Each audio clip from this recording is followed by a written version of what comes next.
Number एक कि मुझे इस बारे में कोई इल्म नहीं कि कन्वेंशन था, न मेरे को कोई चिट्ठी आ गई, न कोई जनरल सेक्रेटरी ने बताया, न जोनल प्रेसिडेंट ने बताया, न कंसर्न जो था कॉन्स्टिट्यूंसी इंचार्ज ने उसने बताया। मुझे कोई इल्म नहीं।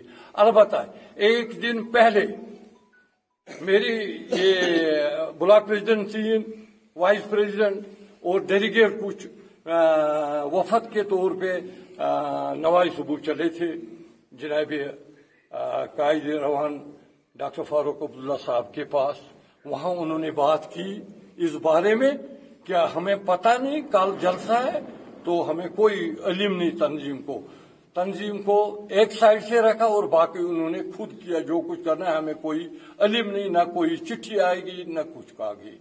इसी सिलसिले में मुझे फोन आ गया डॉक्टर फारूक साहब की तरफ से। फारूक साहब ने मुझे कहा, ना साहब जो ये जलसा कल को है कन्वेंशन, वो मैं मुलतवी करता हूं, कैंसल करता हूं। न वहां उमर साहब आएगा न फारूक साहब आएगा, इसलिए कि तंजीम को पता कुछ नहीं।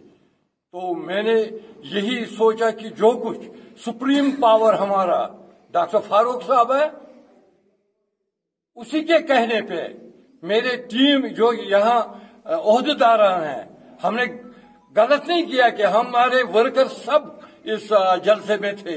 लेकिन एक बात हम एक साइड से इस तरह रहे कि हमें कोई मालूम नहीं था, पता नहीं था कन्वेंशन के बारे में।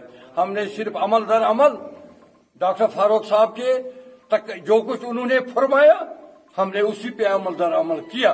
और वो हमारे सरबराह है, सुप्रीम है। मुझे ये पता नहीं लगता है सुप्रीम कौन है उसके आगे, और मैं जानता हूं कि उसके बाद उमर साहब है, सागर साहब है, ये दुरुस्त है।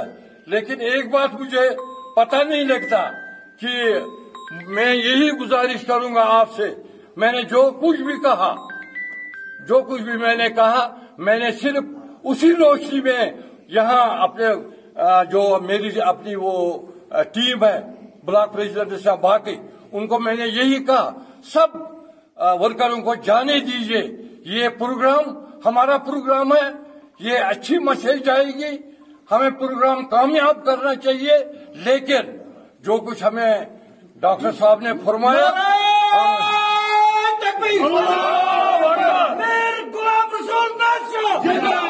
नहीं चलेगी, नहीं चलेगी, गुंडागर्दी नहीं चलेगी, नहीं चलेगी, नहीं चलेगी, गुंडागर्दी नहीं चलेगी, नहीं चलेगी, नहीं चलेगी, गुंडागर्दी नहीं चलेगी। क्या रहेगा हमारा झंडा, नेशनल कॉन्फ्रेंस जिंदाबाद।